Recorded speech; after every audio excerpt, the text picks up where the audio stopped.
I think we can now move to the more general discussion, and I will invite my colleagues, Dr. Ray and Dr. Tan, to stay with me here for the next 20 minutes or so.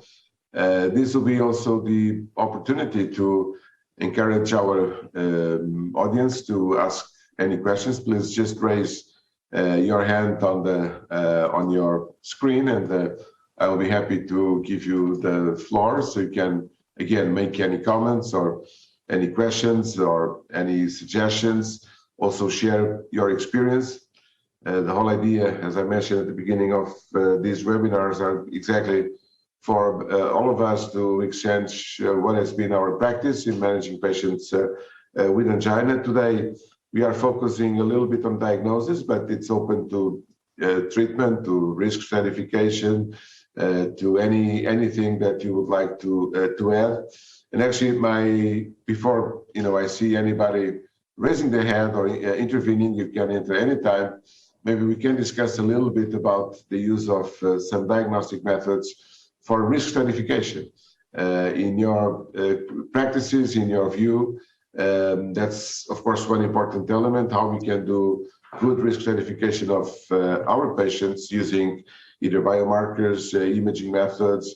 So what are, in your experience, how do you risk stratify your patients with angina? And also, one important aspect, and that's actually in the guidelines also, has to do with the follow-up of patients with chronic coronary syndromes. It is considered in the guidelines that they should be seen at the beginning at least every 3 to 4 months to adjust the medication, to have some sort of reassessment of the clinical condition of the patient, and that these patients should have a closer follow-up so they could be in a way more adherent to treatment. We will discuss that a little bit as well, more engaged basically with the treatment. So my question to you, maybe I can start with Dr. Ray, is how is in your practice, do you do the risk stratification, the follow-up of your patients with chronic coronary syndromes, with chronic angina or angina equivalent? What is the protocols that you use? Dr. Ray first, please. Yeah, thank you, Professor Pinto. When a patient comes with some form of angina, say chronic coronary syndrome, I usually see the patient in totality and see the other risk factors which are present over there, including the family history, diabetes, pressure, cholesterol, smoking, etc. And risk stratification, I give emphasis on the individual risk factors intensity.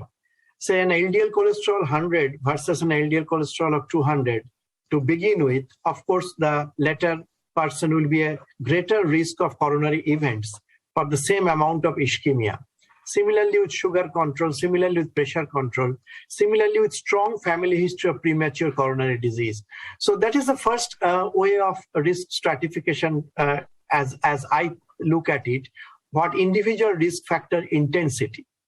Number two, I see whether the patient is responding to the baseline medicines.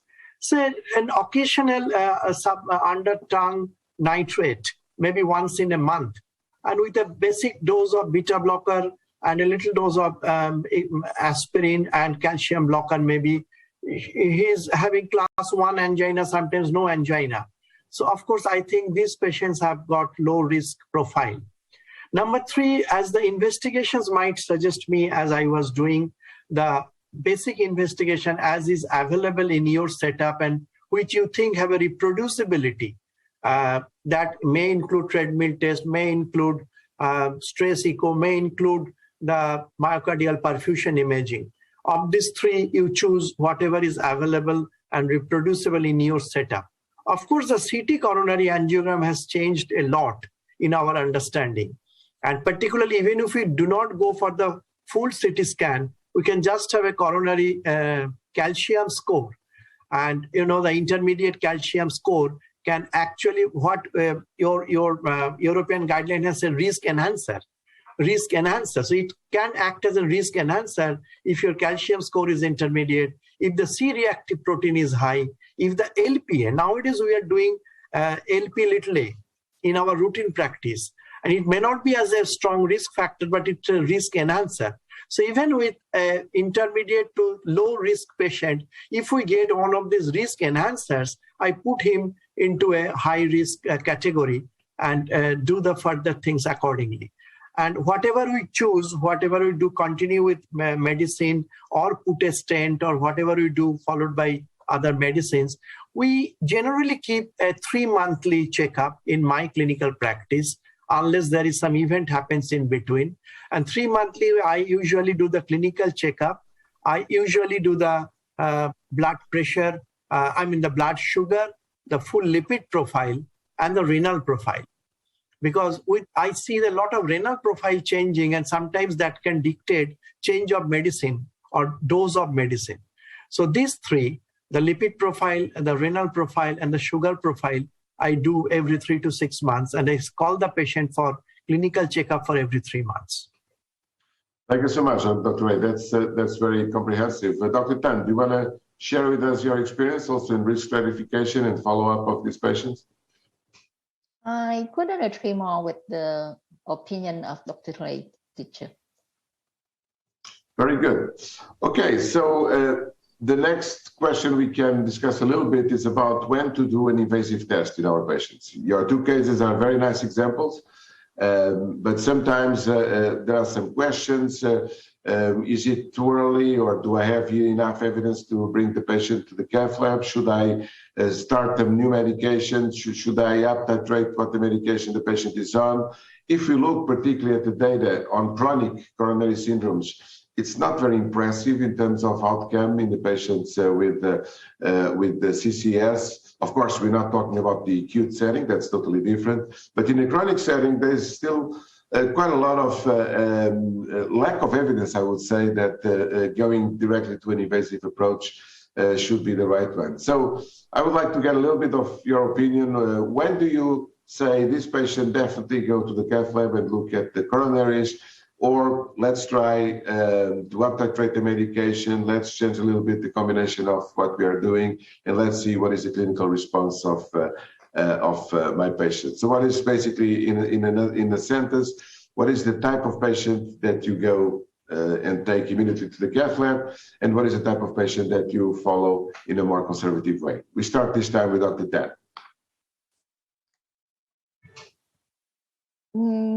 Yeah. For sending the patient to the cath lab, I just do that first. If the patient is in very high risk of CVD, and maybe I think the patient should have the interventional treatment for the patient to control the symptom. For example, in my patient, if we can see the some SD depression, very suspected, if there is some abnormal in echocardiography, and if the patient has the symptom,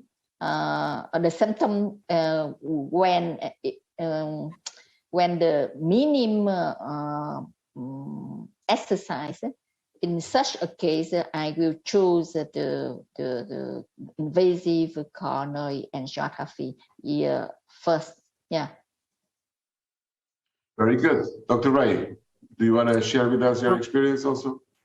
Yeah, actually, I raised this question in my presentation as well, because angina does not always corroborate with the severity of the lesion or even to the ischemia in the heart. Many times I have seen a patient class 3 angina and I get a small diagonal disease, maybe. Of course, you can say there is an element of microvascular angina and vasospastic, but it's very difficult. And sometimes I have seen so many times that proximal LAD lesion, even left main lesion, the patients are relatively asymptomatic, sometimes almost totally asymptomatic. So I am still I rather invite your expert opinion on this. Does this angina class really guide us? How should we go about the management, and how should we take the ischemic burden on this patient just by angina? Because angina is a symptomatic thing and we can tackle angina by various medicines. And if we note, none of the prognostic medicine, that is the RAS blockade, the statin, and the antiplatelet. These three are the prognostic medication in chronic coronary syndrome, and they do not change angina. And all the anginal medicines, they do not change the prognosis. So there is an apparent paradox in the very disease process, and angina and ischemia, and how to tackle these two. I rather invite your expert opinion on this. Well, thank you. Thank you so much, Dr. Ray. That's exactly why we are here to discuss this topic, and you are totally right. Basically, when we are dealing with ischemic heart disease, we are dealing on one hand with the symptom, if the patient has angina, and trying to change prognosis. Those are actually the two things that in medicine we do all the time. Relieve symptoms and try to prolong life to improve outcome of our patients. And you are totally right. You know, many of the medications that can help us to reduce the symptoms, they don't have a major impact in outcome, and vice versa. And that's why we have to combine, first of all. Second, it's more and more clear that the mechanism that underlines the development of ischemia, of ischemic heart disease, it may vary a little bit from patient to patient. Some patients are diabetic, some patients are hypertensive, dyslipidemic, may have other forms of disease. There is more prevalence of microvascular disease. In OCA, as was shown in the case of Dr. Tan. Some cases, of course, have the classical epicardial disease with the clinical significant hemodynamically significant lesions that certainly those have to be treated. But overall, one size does not fit all. And that's why we have to ensure that we try to understand the best we can what is the substrate, what is the mechanism, the pathophysiology that is underlying our patient. And that's where this combination of medications that we have available, and we only have like 4 or 5 different types of medications, we can play a little bit. You know, if it's more microvascular, maybe go a little bit more with the calcium channel blockers and try to also correct the other risk factors, try to have good correction of diabetes, of cholesterol, and to use even more aggressively the metabolic agents such as trimetazidine, which we know is particularly relevant in these patients with more microvascular changes, abnormalities, like the diabetic patients, for instance. Of course, if the patient is still very symptomatic and there is evidence of obstructive disease, then this obstructive disease should be treated. But we know today that even when we relieve with angioplasty this condition, if it's a chronic condition, we are not impacting that much in terms of outcome, but we are relieving the symptom. So we should keep in mind that these are the two targets, that we have to combine the approaches for the two. So we have on one hand to tackle the symptoms and try with some of the medications and treatments that we provide to have an impact in outcome. But mostly, a very important message is we should more and more focus on optimizing medical treatment. So the medical treatment of angina should be optimized as much as we can with the different combinations, calcium channel blockers, even ACE inhibitors, nitrates, beta blockers, metabolic agents. You know, we have these tools at our disposal that can help us to manage these patients. And when needed, of course, revascularization if there is evidence of obstructive disease. But I see that Dr. Raghu has his hand up. So Dr. Raghu Shedukupali, please go ahead. Yeah, thank you. I have a question. Now we are looking for either symptom relief or relief of treating the lesion and seeing that the patient has got a relief of the hemodynamic problem. Now, the recent, about a couple of years ago with the ischemia trial, you have one, the anatomic severity, and the other is the physiological severity. In a chronic coronary syndrome patient, what do you think would be the apt target for us to address? Dr. Ray, do you want to take this? Yeah, I think it is now, you know, it is an area of contention, but I think there is a general agreement that epicardial lesion 90% or more, you don't have to do anything. You just go and revascularize. Between 50 to 90%, it was previously 70%. Now they have changed it to 90%. So 50 to 90%, perhaps you do some physiological test to see the significance. But in our threshold is a bit low. Above 70%, we think it is significant, and we don't do anything else. We go ahead with a revascularization. Between 50 and 70 diameter stenosis, we do some physiological test and see whether that lesion is significant or not before embarking on revascularization. But Dr. Ravi, I would say, even if the lesion is proving to be significant, it does not necessarily mean that putting a stent will change your prognosis or your event. Actually, we have to correct the risk factor. We have to give enough anti-anginal and the prognostically beneficial drugs. And then if the symptoms or ischemia remain, then only there is a case for putting a stent. That is my view. No, I totally agree with you. Dr. Tan, do you want to add something? No, I don't have any more comment. Thank you. Okay. Professor Pinto, the question was like, can I ask again? Professor Pinto, what I was asking is, do we rely upon the coronary angiographic severity or the severity on the stress cast or the other ischemia derivatives? That's what is the thing. I think we need to look at the ischemia. Yeah. I think you need to combine information. It's very important that we don't look just at one parameter, and we know that we've learned that along the years. That if we rely just on one single measurement, one single parameter, we may be underseeing and not understanding as well what is happening with our patients. So I think it should be a combination. If you have done ischemic test, if you have done a functional test that can complement the anatomic test, that is the coronary angiography. You can even use, and that was actually my next question, we can even use other modalities if you want to have more information on the lesions in the cath lab. For instance, we can use intravascular ultrasound, we can use OCT, and we are using more and more of those methods also to try to have a better understanding what is the composition of the plaque. Is it very calcified? Is it more like a soft plaque? The distribution of the plaque is more concentric, more eccentric, more close to the bifurcations involving the different locations in the vessel. Is the ostium involved or not?